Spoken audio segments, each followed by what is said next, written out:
야, 요거는 이제 우리 9급 시험에서 나오지는 않고 이제 7급 공무원 시험에서 한번 나온 적이 있는데, 일본에 보니까 여러 가지 계획 중에 도시군 관리 계획, 옛날 명칭으로는 도시계획 결정을 효력하면 언제부터 효력이 발생한대? 7급 시험에서 낸 건데 9급 시험에서는 나온 적은 없지만, 거기 지형 도면을 고시한 날부터 하나 밑줄 하나 쳐놓으세요. 시험엔 9급에서는 안 냈어요. 나온 적이 없습니다.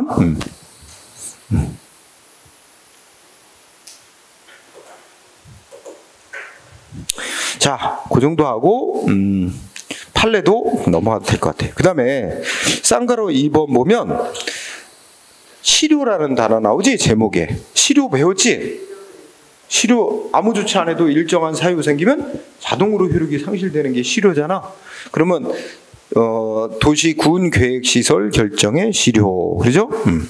여기 보면 첫째 줄에 이렇게 돼 있지. 도시계획시설 결정이 고시된 도시계획시설. 이 도시계획시설이라는 게 예를 들면 상하수도, 전기시설 뭐 그런 거야 기본적으로. 어딘가를 재개발 뭐 이렇게 뭐 하고 하면 기본적으로 그게 뭐야, 상하수도 다 깔고, 그죠? 전기 뭐 이런 거, 그 기본적인 시설들, 그런 거 시설에 대해서 이제 고시한 날부터 20년이 지날 때까지 사업이 시행이 안 되면 그 도시계획시설 결정은 고시한 날로부터 20년이 되는 날의 다음 날에 효력을 상실한다. 그래서 마지막 세 번째죠. 자, 고시한 날부터, 고시일부터 20년이 되는 날의 다음 날부터 효력을 상실한다. 이것도 그 숫자를 시험에 낸 적은 없어. 다만 그 정도로 일자. 그러니까 뭐냐면 우리 상식적으로 한번 생각해보자. 이제 정부에서 무슨 계획을 짜놨어. 그런데 여기 A가 살고 있는 집이다. A가 살고 있는 집, A 뭐 땅이라고 하자. A 땅인데 여기에 무슨 상수도, 이렇게 여기다, 아니요, 저 상수도가 아니라 도로, 여기 도시계획 시설 결정에 대표적인 게 도로 같은 것도 여기 들어가요. 여기가 도로 날 거라고 계획을 쫙 짜놓은 거예요. 응? 근데 그럼 A는 어떻게 될까? A 입장에서는 그럼 빨리 사업을 진행을 해서 내 저 땅 수용해 가고 땅값 보상금 받고 나 딴 데로 빨리 이전하고 싶지. 근데 여기다 이게 계획만 딱 해서 여기 도로 날 거라고 금만 딱 거놨어. 그러고는 20년이 넘도록 사업을 안 해요. 그럼 A는 어떻게 돼? 여기다가 자기 땅에다가 뭐 건물을 짓고 싶어도 건축허가 신청해도 허가 안 나와. 그지? 왜? 여기 도로 날 구역으로 지역으로 지정이 돼 있으니 허가 못 내준다는 거야. 그러니까 자기 땅을 마음대로 이용도 못하니까 재산권에 제한을 계속 받고 있는 상태에서 그럼 빨리 사업을 해라. 사업을 진행하지도 않고 20년이 지나버리도록 계속 이 사업을 진행 안 하고 제한만 해놓는 거는, 이거는 헌법에 어긋난다. 그래서 법률에서 20년 지나도록 사업을 안 하면 이거 계획, 여기 도로 낸다고 계획 짜는 거 효력 없어지는 거다. 응? 이런 규정을 만들었죠. 근데 판례 1번이 시험에 중요한 내용입니다. 자, 1번만 잘해야 돼요. 자, 1번에 장기 미집행 도시계획시설 결정의 실효제도. 이제 이거 이해하지? 장기간 여기 도로 난다고 계획 짜놓고서는 집행을 안 한 채, 그렇죠? 이렇게 되면 결국 국민의 재산권을 과도히 제한, 침해하는 문제가 생긴다 그랬지? 그런데 그렇다고 해서 이게 우리나라 헌법에 국민의 기본적인 권리로 재산권이 23조에 명시되어 있는데, 이게 헌법이 보장하는 재산권 규정에 의해서 바로 그 행정에 짜놓은 계획이 효력이 상실되느냐? 그건 아니고 법률로, 국회가 법률로 얼마 동안이나 사업을 진행도 안 하고 있으면 효력이 상실된다고 법률로 정해야만 실효된다는 거지. 그래서 1번은 시험에 한 몇 번 나왔어요. 계속 나올 겁니다. 그래서 결국 도시계획 시설 결정, 도시계획 결정이 실효되게 하는 제도는 결국 도시계획 시설이 들어설 부지로 정해진 경우 토지 소유자가 두 번째죠. 그러한 사회적 지혜로부터 벗어나게 하는 것으로서 결과적으로 개인의 재산권이 보호되는 측면이 있다는 거죠. 하지만 이러한 이와 같은 재산권이 보호되려면 셋째 줄, 입법자인 국회가 법률로 새로운 제도를 마련함에 따라 얻게 되는 법률에 의해 보호되는 권리일 뿐 헌법상 기본권으로서 보장된 재산권 조항으로부터 당연히 도출되는 권리는 아니다. 응? 그래서 우리 헌재는 헌법 규정 갖고는 재산권 조항만 갖고는 이렇게 당연히 이게 실효된다 이렇게 말할 수는 없고 실효돼서 재산권이 보호되는 게 아니라 국회가 법률로 정해놔야만 인정된다. 그래서 지금 만들어 놓은 법이 20년이 지나도록 사업을 진행 안 하면 20년이 지난 다음 날부터 계획이 효력이 상실된다라고 법률로 이제 정해놨다는 거야. 순서상. 응? 그게 됐다고 이해하면 되고 그 다음에 쌍가로 3번 그 밑에 행정계획의 집중효라고 나오네요. 참 옛날에는 꽤 집중효 나왔었는데 집중효가 여러분들이 우리가 앞에서 행정행위 공부할 때 인허가 의제 제도라고 배운 적 있지? 그거하고 똑같은 거야. 그러니까 우리가 예를 들어서 이런 거 한번 해보자. 그 이명박 정부 때 무슨 4대강 사업을 벌리려고 그러는데 한강 살리기 사업, 낙동강 살리기 사업 계획을 짜가지고 사업을 하려는데 문제는 이게 이제 뭐 4대강 살리기 사업의 핵심이 이제 강마다 중간중간에 뭐 이렇게 보를 쌓는 거잖아. 보를 쌓아서 물을 가둬놓는 거잖아. 그럼 뭐 보를 쌓아서 물을 가둬놓으면 거기가 뭐야? 이게 저수지처럼 물이 잠기는 데가 생기잖아. 근데 거기에 이제 보호를 쌓으면서 물에 잠기는 지역에 무슨 문화재가 있어. 그러면 어떻게 해? 이거 문화재청에 신청을 해가지고 문화재청으로부터 뭔가 허락을 받아야 돼요. 응? 그런 것도 있지? 또 뭐 환경에 미치는 영향 때문에 환경부 장관으로부터 뭔가 또 승인을 받아야 되고 이게 관련되는 이 기관이 여러 개가 있어. 여러 기관. 그러니까 4대강 사업하려면 4대강 사업을 주관하는 부서 혼자만 할 수 있는 게 아니라 여러 관련된 법이 있고 관련된 행정기관들의 또 승인을 다 받아야 돼. 이렇게 되면 시간 되게 많이 걸려. 비용도 많이 들고. 그러니까 사업 절차를 간소화하려고 뭐 한 거야? 법에다가 딱 규정을 하나 해. 이 계획 짜서 무슨 하는 사업은 주무부처 장관으로부터 한번 딱 그 승인 받으면 관련된 다른 법이 정한 다른 기관의 승인 허가는 다 받은 것으로 간주한다. 응? 이렇게 해서 사업을 절차를 간소화시켜서 사업 촉진을 하게 하는데 목적이 있는데, 그러니까 내용적으로는 인허가 의제도 똑같은 거야. 그래서 자 이거를 행정계획 파트에 와서는 집중효라고 이름을 붙이고 있어. 집중효, 집중된 효력. 그래가지고 그래서 1번은 이제 집중효라고 부르는 게 대세인데 학자들의 어떤 학자는 또 대체효라고 부르는 또 학자도 있어. 어쨌든 같은 말인데 집중효 내지 대체효란 하나의 어떤 행정계획이 확정되면 관련된 다른 법의 허가, 승인 등 다 받은 것으로 간주해주는 제도.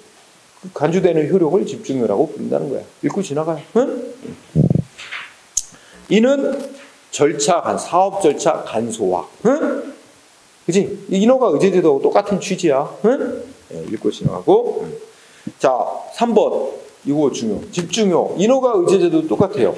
자, 결국 인허가 의제제도를 생각하면 원래는 법마다 다 다른 기관의 인허가 승인을 다 따로따로 받게 돼 있는 거잖아. 근데 국민은 한 군데만 주된 계획을 승인해주는 주된 담당 기관 한 군데만 신청해서 거기서 계획에 대해 승인받으면 다른 법의 인허가 다 받은 거로 되는 거니까 말하자면 다른 법이 정한 다른 행정기관의 권한을 주된 계획 승인해주는 행정기관에 다 행사하는 게 돼버리잖아. 그러니까 이건 권한의 변경을 초래하는 거기 때문에 반드시 이거는 법에 따로 이런 효과를 인정한다는 근거 규정이 있을 때만 인정될 수 있는 효력이야. 응? 그래서 3번 반드시 개별법에 명시적 근거 규정이 있을 때 안에 인정된다. 이 3번에다 포인트.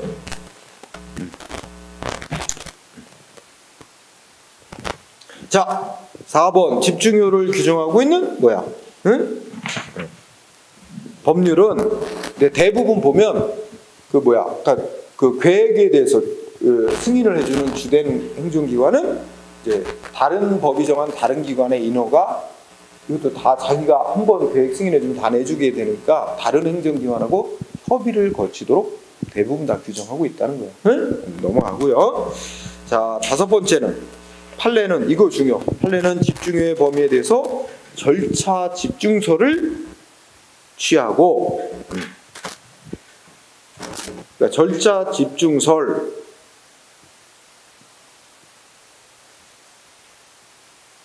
괄호치고 뭐야? 관할이 병합되고 다른 법이 정한 절차적 요건에는 기속되지 않으나 실체적 요건은 기속된다는 견해를 취하고 있다. 이 말이 어렵죠? 네. 그러니까 이거 인허가 의제 효과 공부할 때 똑같은 얘기인데, 행정기관이 주된 행정기관이 계획 승인해 줄 때 지켜야 되는 법이 정한 절차 이거 하나만 거치면 되고, 관련된 다른 법이 정한 다른 행정기관의 인허가 승인해 줄 때 거치게 돼 있는 절차까지는 안 거쳐도 돼요. 그 절차는 계획 승인해 주는 그 법이 정한 절차 하나만 거치면 되잖아요. 그래서 다른 법이 정한 절차적 요건은 안 따라도 된다는 거지. 안 지켜도 된다. 그건 기속받지 않는다. 그러나 이제 주된 행정기관이 계획 승인 내주면 다른 행정기관의 인허가도 내주게 되는 거니까 다른 행정기관의 인허가에 필요한 그런 내용적 요건이지, 그 실체적 요건은 다른 법이 정한 인허가 요건도 갖춰야 주된 행정기관이 계획 승인해주면 다른 법이 정한 인허가도 내준 것으로 간주해주지, 그러니까 실체적 요건에는 기속된다 이런 표현. 인허가 의지할 때 상세히 얘기했기 때문에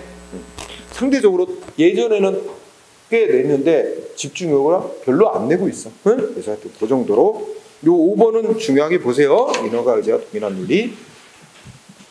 자, 그러면 동그라미 6번이 나오고 그 밑에 판례하고 연결이 되는 건데, 한번 6번을 읽어보면 우리 대법원 판례는 뭐라냐면, 계획을 확정해주는 기관이 의제되는 다른 법령상의 인허가 등의 불허 사유를 이로 주된 사업계획을 불허했을 때, 그러니까 당연히 다른 법의 인허가 요건을 못 갖췄다면 계획 승인해주면 안 됩니다. 계획 해주면 안 되죠.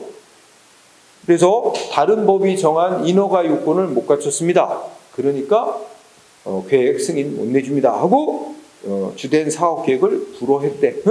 이러한 경우에 상대방은 이거 이 법이야 하면서 소송하려고 그러면 뭘 소송 대상으로 삼아야 되냐 이거지. 여기서 동그라미 6번의 포인트는 소송의 대상. 소송의 대상은 어떤 거 잡아야 된다고? 주된 사업계획을 불허한 처분. 상대방한테 행해진 처분은 주된 사업계획 불허가 처분 하나만 있는 것이고, 다른 법이 정한 인허가 요건을 못 갖췄습니다 하는 것은 불허가 한 이유일 뿐이야. 그죠? 그러니까 상대방한테 공권력 행사로서 나간 처분은 주된 사업계획 불허가 처분만 나간 거고, 그러니까 소송 대상은 주된 사업계획 불허가 처분만 소송 대상으로 삼고, 그 인허가 다른 법이 정한 인허가 불허 사유는 상대방 생각에 다른 법이 정한 인허가 요건 내가 충족이 됐는데 왜 그걸 못 갖췄다고 하면서 주된 사업계획 불허하냐? 따라서 주된 사업계획 불허한 처분은 위법이다, 취소해라 소송으로 다투면서 그 소송 과정에서 다른 법이 정한 인허가 요건도 갖췄다는 주장을 같이 하면 되는 거지. 다른 법이 정한 인허가 불허 사유 자체가 처분인 건 아니니까 그 이유이지. 그러니까 그걸 갖고 소송으로 다툴 수는 없다. 그래서 동그라미 6번에 소송의 대상을 묻는 겁니다. 포인트가 소송의 대상은 주된 사업계획 불허가 사유. 그러면 여러분들이 이해했나를 보려면, 예를 들어서 자, 이거는 그냥 계획은 아니지만 건축 허가를 신청했어. 그랬는데 뭐야? 시장이 거부했어요. 거부. 거부 처분해서 허가 거부. 그런데 이유가 뭐냐? 이유가 소방서장이 뭐야? 소방서장이 동의하지 않는다는, 이 건축 허가 내주는 거에 동의하지 않는다는 이유로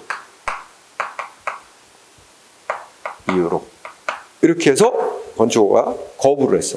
그러면 허가를 신청한 사람이 A라고 하면 A는 소송 대상으로 삼아야 될 게 뭐야?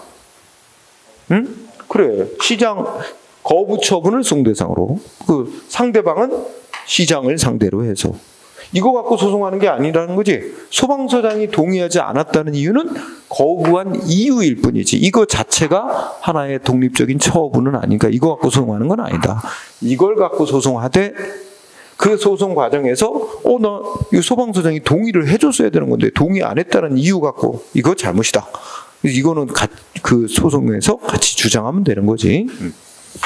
이해한 것 같아. 자, 그러면 그 밑에 판례를 보니까 요게 바로 이제 절차는 계획 승인 내줄 때 거치게 돼 있는 절차 하나만 거치면 된다는 거지. 그래서 읽어보니까 문장 구조가 이렇지. 자, 건설부 장관이 주택건설촉진법에 따라서 관계기관장과 협의 절차를 거쳐 사업계획 승인을 내줬대. 그러면 이 사업계획 승인 내준 게 이제 계획을 확정 지어준 거지, 장관이.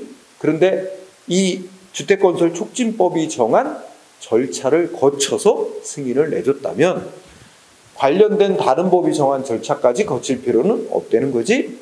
그래서 말하자면 두 번째 줄에 뭐야? 이 주택건설촉진법에 따라 다른 법이 정한 허가, 인가, 결정, 승인 등이 있는 것으로 효력이 인정될 것이고, 그 주택건설촉진법이 정한 사업계획 승인 내줄 때 거쳐야 될 절차를 거친 이상 그와 별도로 다른 법인 도시계획법 등이 정한 다른 절차까지 거칠 필요는 없다. 바로 이게 뭐야? 아까 전 페이지에서 말한 5항. 절차는 하나의 주된 계획 승인에 관한 절차 하나만 거치면 되죠. 관련된 다른 법이 정한 절차는 안 거쳐도 된다. 응? 그러나 이 문장을 또 분석해 보면 두 번째 줄에 도시계획법이 정한 무슨 인가, 허가 뭐 이거에 관한 요건, 응? 내용적 요건은 갖춰야만 첫째 줄에 장관이 사업계획 승인을 내줄 수 있는 거지. 요건도 못 갖추면 거부해야 되는 거지. 자, 이거 절차 집중서를 나타내는 의미입니다. 응? 마지막 끝에 다른 법이 정한 절차까지는 거칠 필요 없다. 이게 포인트입니다. 응? 자, 7번. 7번이 행정계획에 있어서 매우 중요한 부분입니다. 7번이 행정계획에 있어서 행정계획에 대한 사법적 통제 법리. 이렇게 해서 말하자면 국민이 행정기관이 짜놓은 계획 위법이고 나이익을 침해한다. 이거 소송 제기했어. 그러면 무조건 다 모든 계획이 소송 대상이 되는 건 아니지. 처분성이 인정되는 계획만 소송 대상으로 삼을 수 있는데 처분성이 인정되는 계획에 소송을 냈어. 그래도 법원이 이거 위법이다 인정하더라도 이 계획 위법이니까 취소해서 없앤다. 이거 쉽지가 않습니다. 응? 어쨌든 읽어보자. 일단 네 줄이 설명이 있고 외울 건 없어요. 네 줄은 그냥 밑에 걸 일단 개략적으로 전반적인 소개를 한 거예요. 네 줄 읽어보니까 행정기관이 짜는 행정계획이 위법이냐 아니냐 법원이 심사하는 데 있어서는 행정기관이 계획을 짜도록 한 계획법 규정의 구조적 특성에서 기인하는 계획 재량이란 것 때문에 일반적인 행정 재량의 경우와는 달리 법원이 행정기관이 짜놓은 확정된 계획 내용의 위법성을 판단하는데 어려움이 있다. 그러니까 간단히 얘기하면 행정기관이 짜놓는 계획 속에는 행정기관의 어떤 전문기술적인 판단이 많이 들어가 있기 때문에 법원이 계획의 내용이 위법인지 아닌지 법원은 행정기관보다 전문성이 떨어지거든. 그 계획 내용의 위법이라고 판단 내린 데는 어려움이 많을 뿐만 많다. 응? 이에 행정기관이 계획을 짤 때 가지는 광범위한 재량, 계획 재량이라는 걸 통제하기 위한 논리로 독일에서 계획 형성 절차, 그러니까 행정기관이 계획의 내용을 짜고 할 때 계획 수립하는 절차에 통제에 초점을 둔 이른바 형량 명령이라는 이론이라는 게 등장했고 우리 대법원 판례도 이를 받아들이고 있다. 전반적인 얘기를 한 겁니다. 그 다음 밑에 1번 외워야 될 게 있어요. 계획법규범의 구조적 특색 나왔죠? 자, 이거는 행정기관에게 계획 짜도록 규정하고 있는 법 규정을 보면 보통의 다른 행정법 규정하고 좀 다른 식으로 돼 있다는 거야. 우리 보통의 일반적인 법 규정, 일반적인 행정법 규정을 보면 대개 이런 식이죠. 뭐뭐 하면, 예를 들어 뭐 음주운전하면 뭐 면허 취소한다, 면허 정지한다. 뭐뭐 하면 이렇게 돼 있잖아. 또는 뭐뭐한 경우에는, 그다음에 뭐야? 무슨 예를 들어서 A 조치 하여야 한다라고 돼 있을 수도 있고, 근데 하여야 한다도 될 수 있고 할 수 있다 이런 식으로 많이 돼 있죠. A 조치 할 수 있다. 예를 들어서 그러니까 요 부분을 뭐라고 부르냐면 조건, 뭐뭐 조건에 해당해요. 또는 요건. 자, 뭐뭐 하면 뭐뭐한 경우에는 대부분 법규정이 이렇게 돼 있잖아. 그러면 행정기관은 무슨 조치 할 수 있다. 예를 들어 조건, 여기 뭐뭐 조치 할 수 있다. 요 부분을 효과 규정이라 효과 부분. 그러니까 조건을 정한 요건 내지 조건을 정한 부분과 효과 부분 이렇게 흘렀어. 보통 법규정이 이런 구조로 짜여져 있잖아. 뭐뭐 하면 뭐뭐 한다. 뭐뭐 하면 뭐뭐 할 수 있다. 그지? 예를 들자면 어떻게 있어? 아까 얘기한 대로 음주운전 적발되면 음주운전하면 뭐 한다? 면허 취소, 또는 면허 정지 할 수 있다. 뭐 이런 식으로 돼 있잖아. 보통의 법규정에 다 그랬죠. 건축물을 불법 건축물 무허가로 건축하면 철거할 수 있다. 다 그렇게 돼 있잖아. 근데 행정기관이 계획을 짜도록 허용한 법규정, 계획법규범이라고 우리가 부릅니다. 일반적인 계획법규범, 행정이라 계획을 짜도록 한 법규범의 구조적 특성을 보면 어떻게 돼 있냐면 뭐뭐를 위하여, 뭐뭐를 위하여. 예를 들어 국토의 균형 발전을 위하여, 그죠? 경제 성장을 위하여. 국토의 균형 발전, 이것도 굉장히 추상적이에요. 하여튼 이게 추상적인 목표를 정해놔요. 목표 또는 목적. 국토의 균형 발전이라는 목적을 위하여. 추상적이고, 이런 목표를 정해놓고 이 목표를 향해서 행정기관은 땡땡 무슨 계획을 수립하고 시행할 수 있다. 또는 하여야 한다. 이런 식으로 해놔요. 이 법규정이. 그러니까 여기는 뭐냐면 무슨 계획이라는 수단을 사용할 수 있다라고 생각해요. 계획이라는 행정수단을 사용할 수 있다. 그래서 이게 목표 내지 목적과 수단 이렇게 구조로 짜여져 있어요. 그래서 이쪽의 법규정하고 조금 다른 모양새지. 자, 그렇다면 여러분들이 공부해야 될 거 쌍거리 1번 행정기관에게 계획 짜도록 규정하고 있는 법규정은 무슨 구조로 짜여져 있다? 목적 수단 구조. 다른 말로 목적 프로그램으로 되어 있다. 다른 법규정들은 조건 효과 규정 또는 조건 프로그램으로 되어 있음에 반해. 그래서 계획법규범의 구조적 특색이 뭐냐? 두 번째 줄 목적 수단 구조로 되어 있는 게 특색이다. 두 번째. 그런데 이쪽에 보면 자, 아까 말한 대로 굉장히 법규정이 국토의 균형 발전을 위하여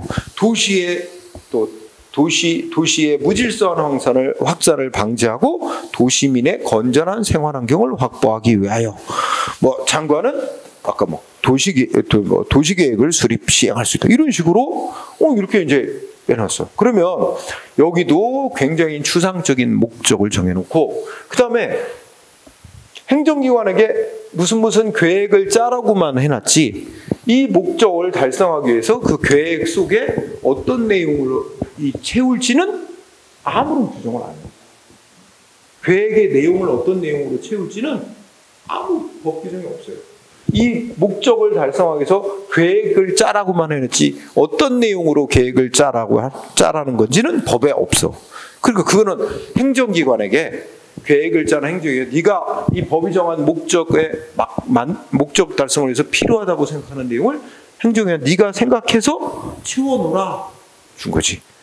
바로 이래서 행정기관에게 그 계획의 내용, 법이 정한 목적 달성을 위해서 그 계획의 내용을 어떤 내용으로 계획을 채울지 행정기관에게 아주 폭넓은 재량이 주어졌어. 이거를 일명 계획재량이라고 부르는 거야. 그래서 거기에 계획재량, 자 1번 읽어봐. 행정계획을 짜도록 정하고 있는 법규정은 통상 추상적인 목표와 또 이 계획을 짜는 절차 같은 것만 정해놨을 뿐 계획의 내용에 대해서는 별다른 규정이 없다. 이런 결과 셋째 주 끝에 이로 인해 행정주체는 즉 국가 등은 구체적인 계획의 내용을 안을 짜고 결정함에 있어서 광범위한 형성의 자유, 그러니까 내용 형성의 자유를 갖는데 이를 계획재량이라고 본다. 그죠? 이게 마지막 줄. 그러니까 이 계획법 규정의 이 특색이 이렇기 때문에 행정기관에게는 광범위한 계획재량이라는 게 나온다. 이 폭넓은 계획의 내용 형성의 자유를 일명 줄여서 계획재량이라고 부른다는 거지. 자, 이쪽의 계획재량은 이쪽에도 지금 내가 예를 든 거 보면 할 수 있다. 여기다 또 보면 면허 취소 또는 면허 정지할 수 있다. 이렇게 했다고 보면 야, 이쪽 법 규정도 재량 있지 않아요? 그죠? 경찰, 행정기관에게 음주운전자가 적발되면 면허 취소를 할 수도 있고 면허 정지를 시킬 수도 있고 원래 구체적으로는 1년 이하의 면허 정지 그러니까 6개월 면허 정지할지 3개월 면허 정지 이것도 재량이야. 거기다가 안 할 수도 있어요. 할 수 있다 했기 때문에 음주운전자라도 상황 보니까 정말로 불가피한 상황이었다. 응? 뭐야? 응? 갑자기 막 집에서 큰 사고가 나서 이 병원에 급히 후송해야 되는데 예전에 그런 사례 있었어. 뭐냐면 그 실제 기사에 났는데 어떤 사람이 이제 여름철이야. 그러니까 야외 탁자에서 술 마시고 있었어. 근데 누가 어떤 여성이 어떤 남성한테 엄청 막 쳐맞는 거야. 막 엄청 폭행을 당하니까 여자가 막 도망 나오면서 살려주세요 막 이러고 붙잡하니까 이 남자가 술 먹다가 자기 차에 태워가지고 이게 피신시켜줬어요. 근데 그거를 음주운전으로 처벌해야 되느냐? 그죠? 이런 경우는 그거는 음주운전은 교통사고를 방지하기 위한 건데 이게 그것도 불가피하게 이게 이제 그런 도피를 시키면 피난시키기 위한 긴급한 피난을 시키기 위한 목적이 생긴 거라면 이건 제재를 하지 않을 수도 있죠. 그러니까 자 이쪽도 재량이 있어요. 근데 어느 쪽이 재량이 더 넓을까? 일반적인 법 규정에 의해서 행정기관에게 여기도 재량이 주는데 이쪽 재량과 이쪽 행정기관의 계획 짤 때 인정되는 재량하고 행정기관에게 인정되는 재량의 범위가 폭이 어느 쪽이 더 양쪽으로 넓을까? 응? 이쪽은 법에서 뭘 딱 정해놨냐? 면허 취소라는 조치를 하든지 1년 이내에서 면허 정지라는 걸 조치를 하든지 법이 정한 테두리 안에서 뭘 하나 가장 적정한 조치 하나 선택하는 재량입니다. 응? 딱 여기서 더 줄이면 하여튼 이거와 이거 중에서 하나 선택하는 거야. 그죠? 응? 면허 취소를 할 거냐? 면허 정지를 할 거냐? 안 할 거냐? 이것 중에서 하나를 잘 고르라는 재량이죠. 응? 근데 이쪽은 그냥 추상적인 국토의 균형 발전, 도시민의 건전한 생활환경 확보라는 추상적인 목적을 위해서 계획만 짜라 그랬지 어떤 내용 채울지는 백지야. 행정기관이 알아서 생각해서 계획의 내용을 행정기관에게 부여된 재량 범위가 이쪽이 훨씬 더 광범위합니다. 양적으로. 응? 우리가 상식적으로 생각해보자. 자, 내가 내 동생한테, 그러니까 이거 그냥 비유니까 내가 집에서 소주를 한 잔 마셔야 되겠는데 안주할 만한 게 없어. 그래서 내 동생한테, 동생이 아니라 참말 우리 애한테 돈 10,000원 주면서 가서 술 안주하게 오징어를 사오든가 쥐포를 사오든가 둘 중에 하나 사와라. 그럼 재량 준 거야 안 준 거야? 주긴 줬지. 근데 딱 오징어 아니면 쥐포 중에서 하나 골라오라는 거냐? 다 오징어로 고를지 쥐포로 고를지는 네가 알아서 해. 그 재량이 있긴 한데 되게 좁은 거잖아. 딴 거 사오면 안 돼? 오징어 아니면 쥐포 중에 하나 골라오라고 내가 딱 범위를 정해준 거지. 여기는 예를 들자면 야, 나 소주 안주가 없는데 그냥 술 안주 될 만한 것 좀 사와. 이거 참 어렵지. 그냥 술 안주 될 만한 것 좀 사와. 그럼 애가 가가지고 이거 여러 가지 선택이 많잖아, 선택지가. 그죠? 훨씬 더 양적으로 뭐 새우깡을 사올 수도 있고, 그죠? 여러 가지 내가 생각 못한 뭐 소세지를 사올 수도 있고, 그죠? 그러니까 이쪽이 훨씬 더 양적으로 많다는 걸 알겠죠? 재량이 양적으로 범위가 넓다. 그 다음에 질적으로까지 차이가 있을까? 질적으로까지 차이가 있을까? 여기 대해서는 양적으로 차이가 난다. 이쪽에 행정기관의 계획 짤 때 인정되는 재량이 훨씬 더 양적으로 넓다 하는 거는 아무도 이제 반대하는 사람이 없어. 다 의견 일치. 근데 질적으로까지 차이가 있느냐는 견해 대립이 있어. 응? 근데 가만히 있어보세요. 이쪽은 사실 재량을 부여받은 행정기관 입장에서는 크게 걱정하지 않아도 되지. 그냥 딱 법이 정한 것 중에서 하나만 적절한 걸 고르면 되는 거지만, 이거는 머리를 더 써야 돼. 골치 아파. 아까 내가 든 예로 그냥 편한 게 오징어하고 쥐포 중에 하나 사와. 그러면 그냥 지정된 것 중에 하나만 고르면 되는데, 야, 그냥 안주 될 만한 거 적정한 거 사와.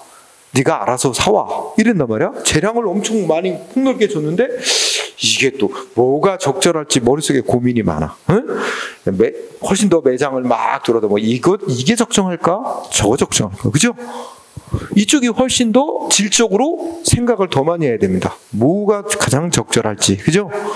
그래서 질적으로도 차이가 있다. 이쪽은 단순하게 딱 지정된 거, 법이 지정한 것 중에서 하나만 잘 고르면 되는 간단한 문제지만, 비교적 간단한 거지만, 이쪽은 스스로 어느 게 좋을까? 응? 스스로 생각을 해서 결정을 해야 되는 거니까 질적으로도 이쪽이 더 까다로운 거다. 응? 어려운 거다라는 얘기죠. 그래서 여러분들이 동그라미 2번 얘기한 거야. 자, 행정기관의 계획 짤 때 인정되는 계획 재량이 일반적인 재량보다 양적으로는 더 넓다는 것은 이견이 없다. 근데 질적으로까지 차이가 있느냐 하는 것은 질적 차이는 없다고 보는 견해도 있으나 질적 차이도 있다라고 보는 견해가 다수입니다. 응? 요거 중시. 응? 그럼 2번.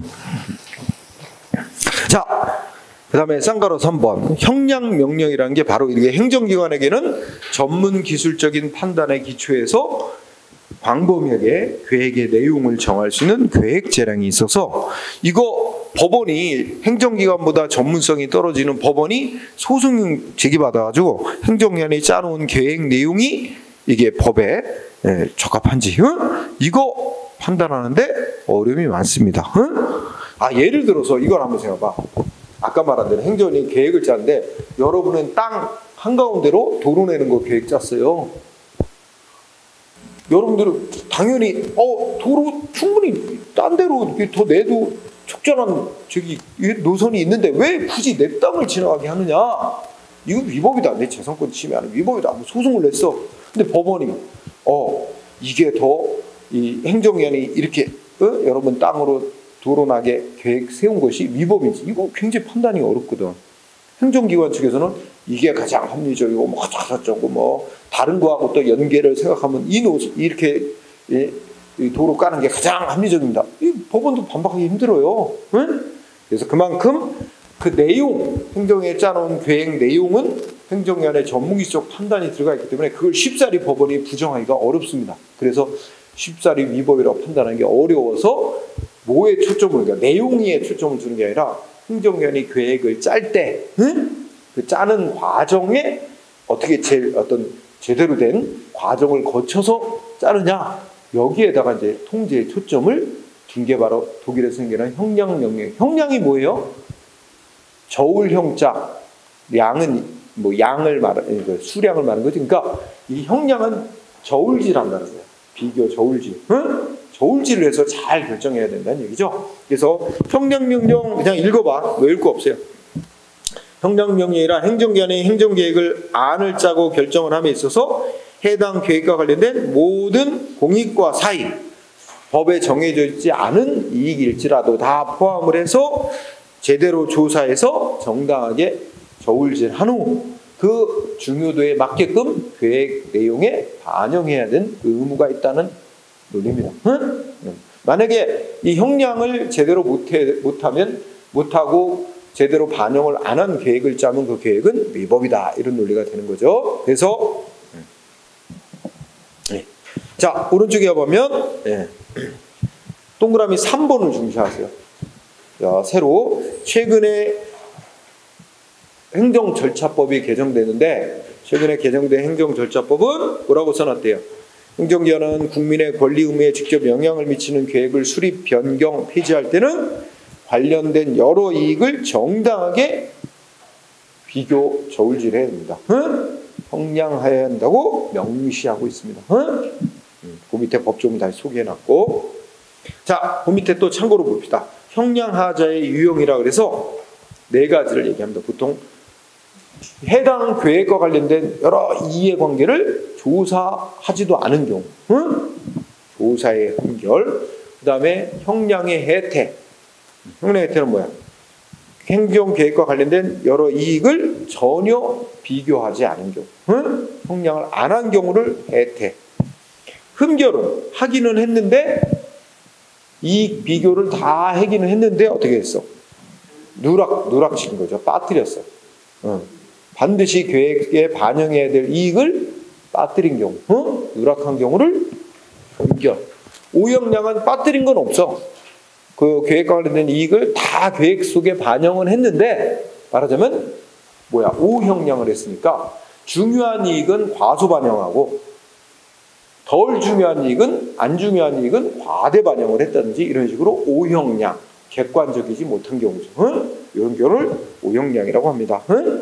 그래서 우리 대본 판례에 1번 나오는데 1번 시험이 중요합니다. 근데 워낙 쉽게 나와서, 자, 1번 밑줄 치기 전에 5줄 나오죠? 지금 아까 한 얘기 딴 거야. 행정계획 짜도록 한 법 규정은 추상적인 목표만 정해놓고 목적만 정해놓고 계획이라는 수단을 쓰게 됐지 구체적인 계획 내용에 대해서는 언급하고 있는 경우가 별로 없다. 그러다 보니까 행정기관에게는 구체적인 행정계획의 내용을 안을 짜고 결정함에 있어서는 비교적 광범위한 자유가 인정되는데, 그죠? 이게 바로 이제 폭넓은 계획재량이라는 게 인정된다. 하지만 아무리 행정기관에게 계획을 짤 때 법에 의해서 폭넓은 재량이 주어진다 하더라도 그것도 법적인 일정한 테두리 안에서 이루어져야 된다. 그러면서 이제 밑줄 친 부분을 보면 어떻게 돼요? 구체적인 행정계획을 입안하고 결정하면서 비교적 광범위한 형성의 자유를 행정기관은 갖는다고 할 것이지만, 이와 같은 형성의 자유는 무제한적인 것이 아니라 그 계획과 관련되는 자들의 이익을 공익과 사익 사이에서는 물론이거니와 거기 밑줄 행정계획에 관련되는 자들의 이익을 공익과 사익 간에는 물론이고 공익 상호 간에 또 사익 상호 간에, 왜냐면 공익 상호 간에도 충돌할 수가 있죠. 어떤 계획을 세워서 어떤 사업을 추진하는데 이거 무슨 경제 발전 이런 측면에는 이익이 되지만 환경에는 또 불이익을 가져오는 경우가 있겠지. 둘 다 공익이야. 환경도 공익이고, 그죠? 경제 발전도 공익이고, 그죠? 그렇다면 이렇게 공익 간에도 사익 상호 간에도 정당하게 비교 교량이 한다는 제한이 있는 것이다. 이게 한 문장 중요 2줄짜리. 그 다음에 제일 또 많이 나오는 거, 그 바로 밑에 거. 행정기관이 말하면 행정주체가 계획을 입안 결정해서, 자, 첫째, 이익 형량을 전혀 안 하거나, 이익 형량을 전혀 안 하는 걸 아까 뭐라고 부른다 그랬지? 형량 혜택. 이익 형량을 전혀 안 하거나 형량 혜택. 두 번째, 형량을 하긴 했는데 중요사항을 중요한 이익을 빠뜨린 경우, 이건 뭐라 그래? 형량 흠결. 그래서 고려 대상에 마땅히 포함해서 누락한 거, 이렇게 형량 흠결 얘기하고 있고, 그다음에 세 번째, 이익 형량을 다 해서 다 그 이해관계를 반영은 다 했는데 어떻게 됐어요? 정당성, 객관성이 결여되는 경우, 그지? 이게 이제 오형량이죠. 우리 판례는 3가지를 언급하고 있어요. 형량을 전혀 안 한 경우, 하기는 했는데 중요사항을 누락한 경우, 세 번째는 다 누락한 건 없는데 정당성, 객관성이 결여된 경우. 이렇게 3가지 경우에 결론은 어떻게 된대?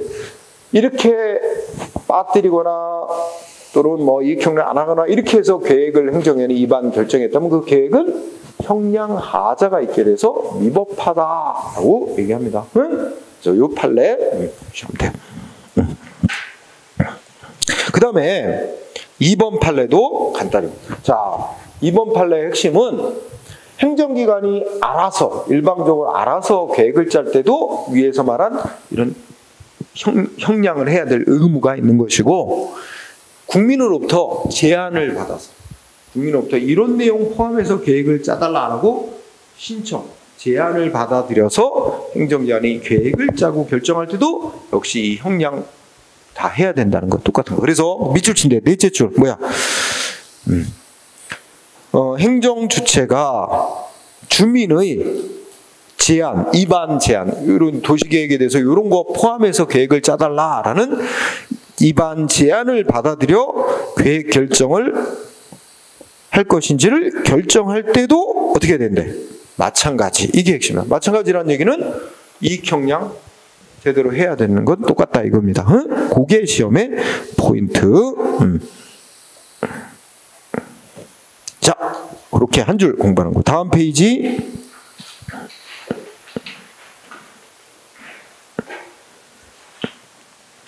자, 뭐 3번도 뭐 별건 없어요. 다 이익형량 해야 된다는 얘기고.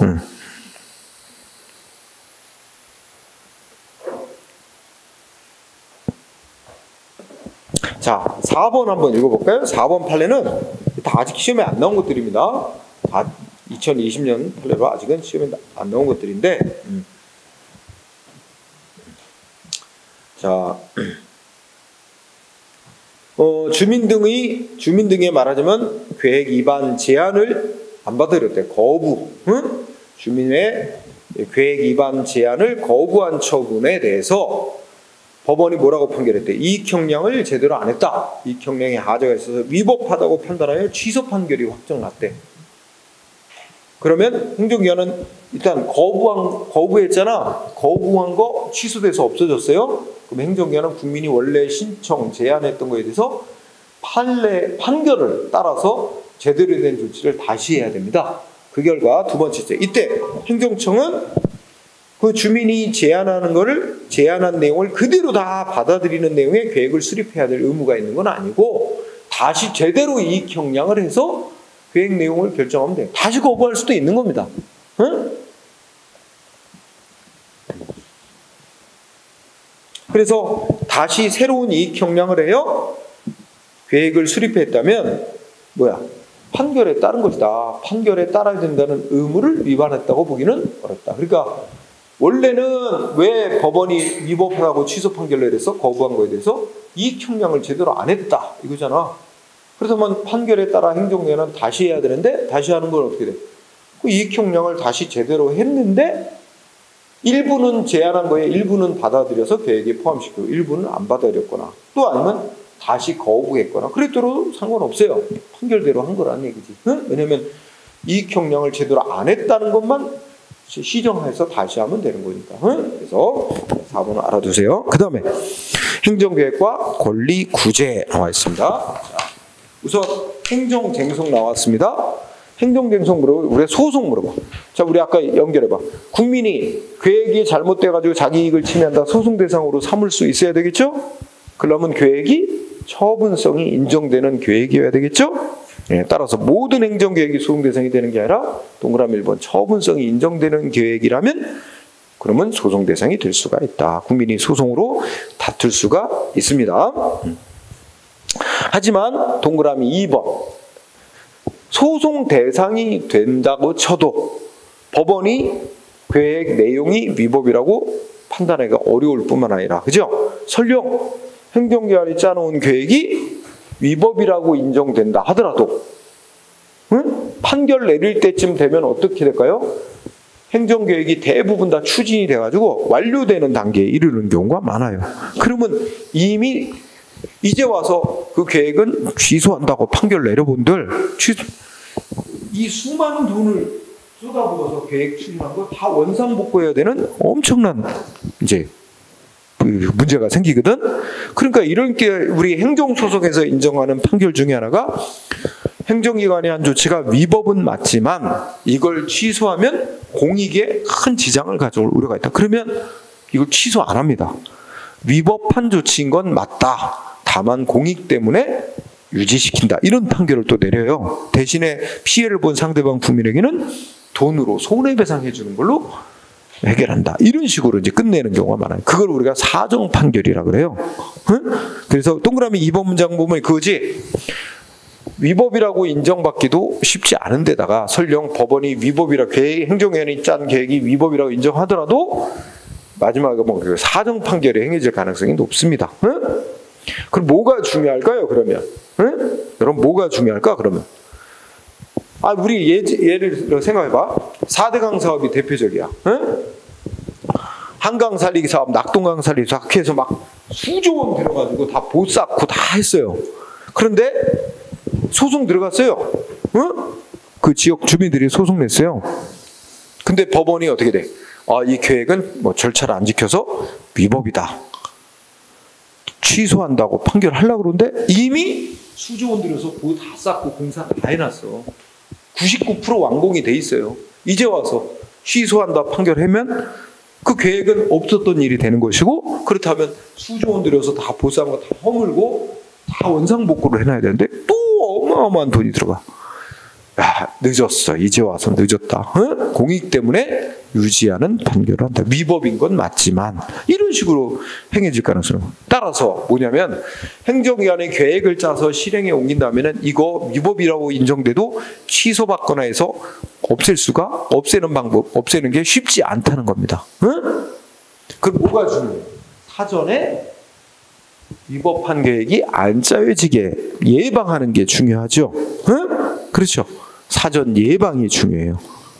그렇다면 사전 예방을 위해서는 뭐가 중요하냐면 어떤 중요한 계획을 확정을 지으려면 기간을 오래 두고 공청회니 뭐 주민 여론 전문가 의견 수렴을 많이 하고 또 뭐 이렇게 또 한 다음에 그 다음에 어떤 문제점이 혹시나 생각 못한 문제점이 생길까 계속 연구하고 공청회 토론회 많이 하고 그 다음에 또 전면적으로 대규모 계획을 실시하기보다 소규모로 좀 일단 시범 실시해보고 그 효과를 보고 이렇게 합니다. 보통 독일 같은 데서는 막 댐 하나 짓는데 막 20-30년씩 걸려요.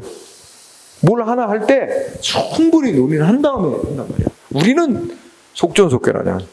그럼 구다닥 짓고 문제 생기면 나중에 하지. 근데 우리랑 사고방식이 다른 거지, 그지?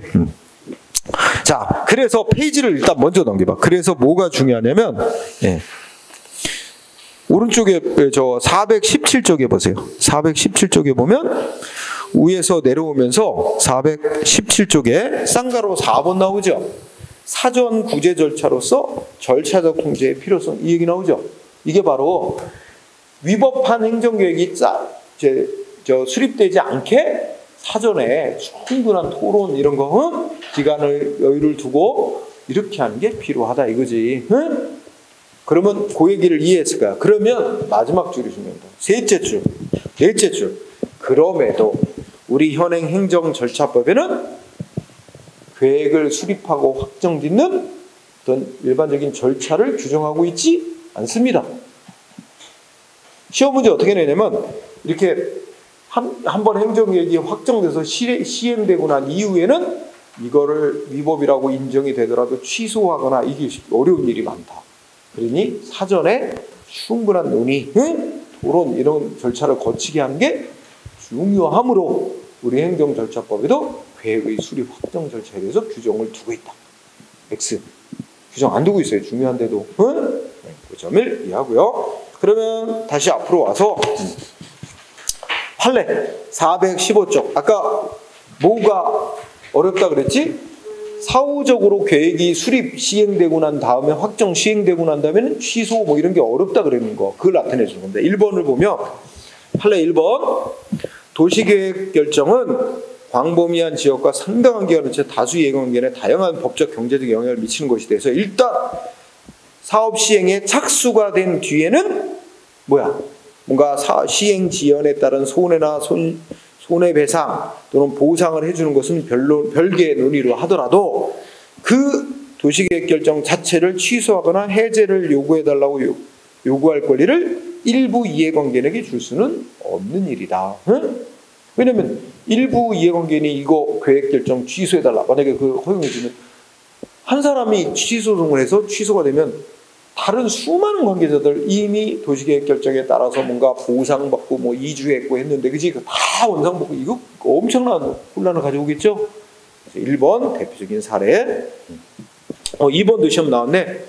1, 2, 3번 다 시험에 쓰인 중요한 판인데 2번 도시계획 사업이 시행돼서 토지 수용이 돼가지고 이미 토지 소유권을 상실한 토지가 수용이 됐으니까 강제로 토지 뺏겼단 말이야. 뺏기고 이제 보상받은 거지 땅 주인은.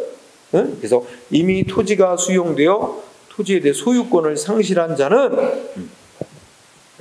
두 번째 끝에 그 원래의 도시계획 결정이 무효가 아닌 이상 끝에 도시계획 결정이 하자가 있다, 위법하다는 이유로 취소해달라고 청구할 소송 이익이 법률상 이익이 없다. 소송할 자격이 안 주어진다는 얘기입니다. 응? 1번하고 비슷한 그 맥락을 그 일부 이해관계인이 이미 그 1번에 보면 광범위한 지역과 다수 많은 사람들에게 이해관계에 영향을 미치기 때문이라는 게 그 이유죠. 그 다음에 3번도 마찬가지로 자 거기에 보면 이전고시라는 말이 나오지. 이게 뭔 말일까? 이전고시. 그러니까 고시는 알리는 행위고, 그죠? 그러니까 아까 그런 얘기, 재개발 사업을 들었는데 예를 들면 재개발 사업에서 어딘가를 개발 사업을 해서 개발을 마치고 나면 원래 땅 주인 다른 땅으로 소유권 이전된 걸로, 또 건물주 다른 새로운 건물로 소유권이 이전된 걸로 이렇게 이제 그 권리가 변동됐음을 이제 알리는 게 이 권리가 이 소유권 같은 게 권리가 이전됐음을 알리는 고시. 그러면 이제 다 권리 변동이 다 이제 법적으로 끝났단 말이야. 권리가 변동됐어. 그래서 이전 고시가 효력을 발생하고 난 이후에는 마지막 줄에 그 일부 조합원이 그 재개발 사업 같은 말하자면 재개발 사업 조합이 수립하고 행정청의 승인을 받았던 관리처분 계획이 위법이 있다는 이유로 취소 무효 확인하더라고 소송할 이익은 없다. 이때는 뭐였냐면 그 계획이 위법이 좀 있다 하더라도 그거에 대해서 뭐로 해결해 줘야 돼?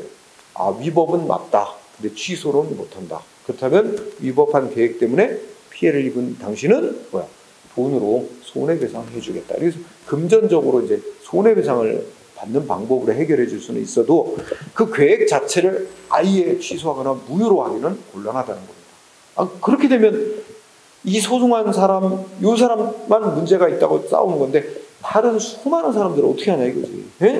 그래서 1, 2, 3번 다 중요. 네, 쌍가루 2번 헌법소원. 행정계획 때문에 헌법이 보장하는 기본권을 직접 침해당한 자는 헌법재판소에다가 기본권 침해에 대해서 구제 신청. 이 제도가 헌법소원이라는 겁니다. 헌법소원을 제기할 수 있습니다. 대상이 될 수도 있어. 될 수 있는 게 있고 아니고 있는데 1번 매우 중요합니다. 자, 1번 비구속적인 행정계획안이나 행정지침이라도 그러니까 원래는 비구속적이죠. 그럼 국민에 대해서 강제로 따르라고 하는 건 아니에요. 강제성은 없는 거라는 거지. 비구속적인 행정계획 아닐지라도 그런데 표시 끝에 그 내용이 국민의 기본권에 직접 영향을 끼치는 내용인데다가 또 앞으로 법이 제정이 될 거야. 법이 개정이 되거나 제정돼서 이 내용을 뒷받침할 거야.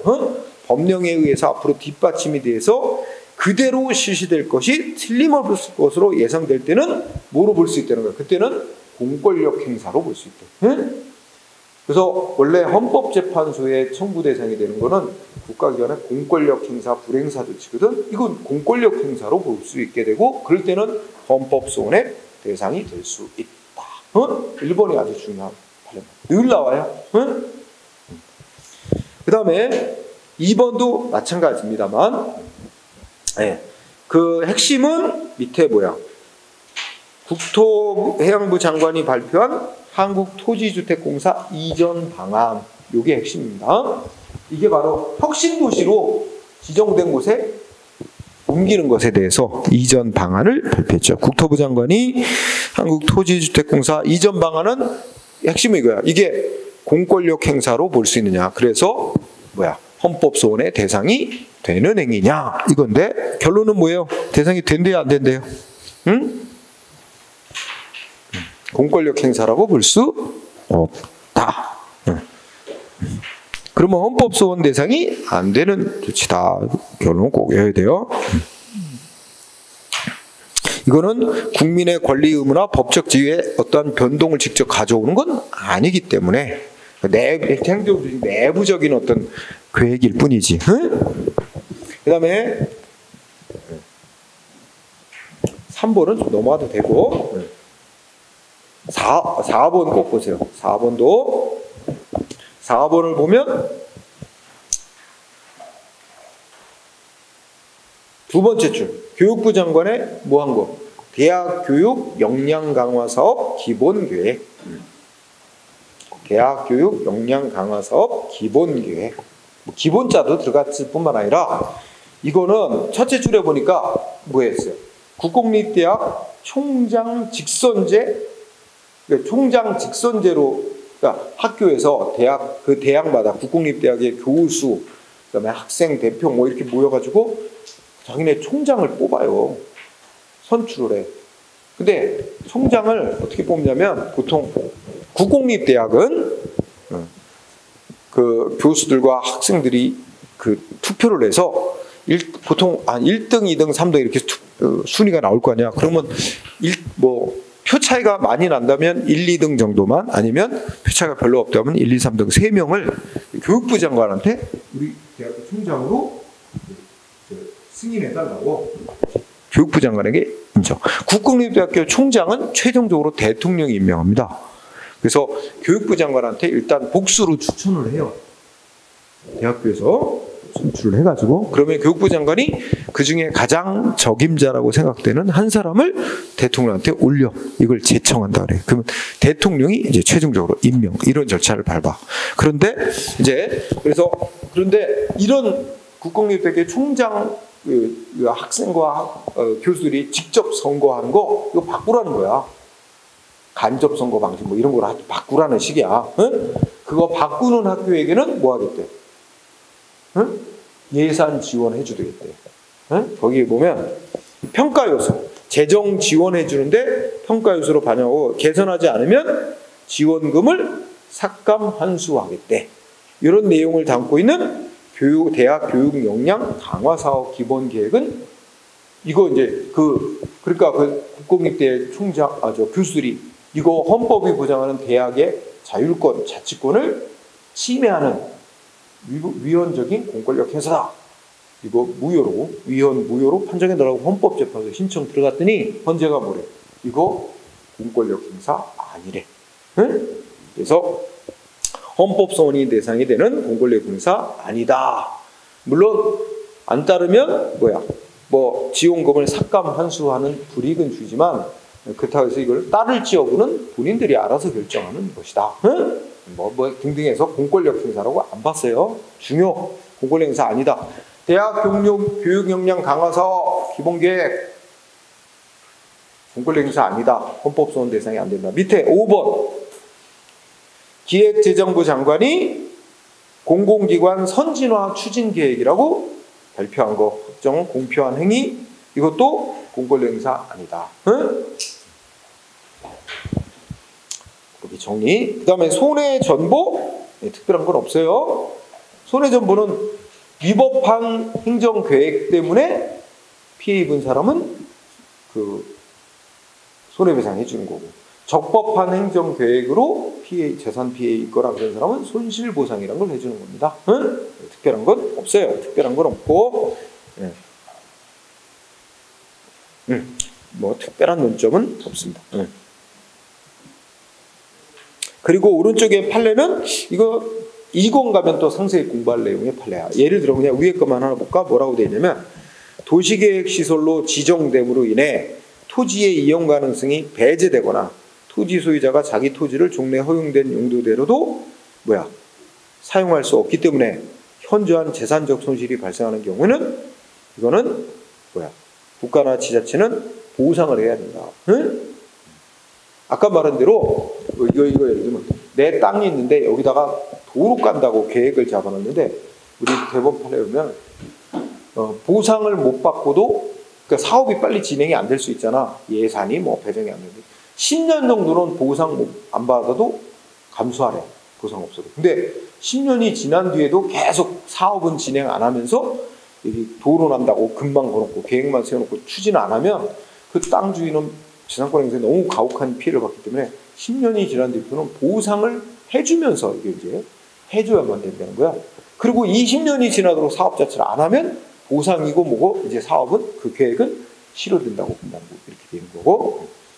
자, 그런 정도로 보고 거기까지. 그래서 이거 계획을 마무리 졌어야 되는데 조금 쉬었다가 이제 계획보장 청구권이라는 417쪽에 거기 부분이 있죠.